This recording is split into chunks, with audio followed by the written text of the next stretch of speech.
Номері 5-ші Михайловыңыз атындағы орта мектебінің 9-шы А сынып оқушысы Қожагелді Інжу. Менің отаным, менің бастамам жобалар байқауы. Жақсылық керуені номинациясы. Менің алып отқан тақырыбым жобам тақырыбы қайырымдылық қоғамның тірегі. Жобаның мақсаты қайырымдылықтың қоғамдағы маңызын түсіндіру, оқушылардың бойындағы мейірімділік, жанашырлық және әлеуметтік жауапкершілік қасиеттерін қалыптастыру.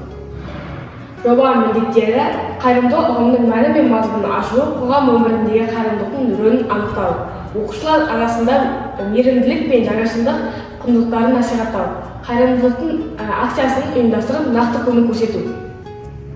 Жобаның өзектілігі қазіргі уақытта қоғамда көмекке мұқтаж адамдар бар.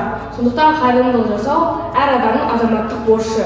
Қайырымды іс қоғамдағы бірлік пен татулықты арттырады. Ең асыл қасиеттердің бірі ол мұқтаж жандарға көмек беру, жанашырлық таныту, жақсылық жасау деген сөз.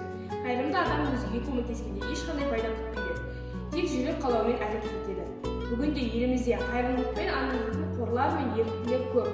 Олар ауру науқас балаларға, көп балалы отбасыларға, қарттар үйіндегі ата-әжелерге көмектесіп жүр. Осындай игі істер қоғамдағы мейірімділік пен бірлікті арттырады. Елімізде 1 қазан қарттар күніне орай 9-11 сынып оқушылары арасында қарияға қол сөз акциясы барысында қарт кісілердің үйіне барып жылда көмек көрсетіледі. Қыс мезгілінде компенсат жобаға аясында қарттардың ауласын қардан тазартады.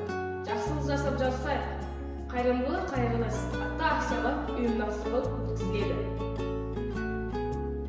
Қорытындылай келе, қайырымдылық бұл жай ғана көмек емес, бұл адамның жүрегінде мейірім мен жанашырлықтың көрінісі. Біреуге көмек беру арқылы біз тек бір адамға емес, бүкіл қоғамға пайда келтіреміз. Себебі мейірімді қоғам мықты қоғам.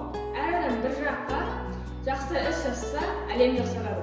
Қайырымдылық қоғамның негізі, біз әрқашан жақсылық жасауға дайын болуымыз.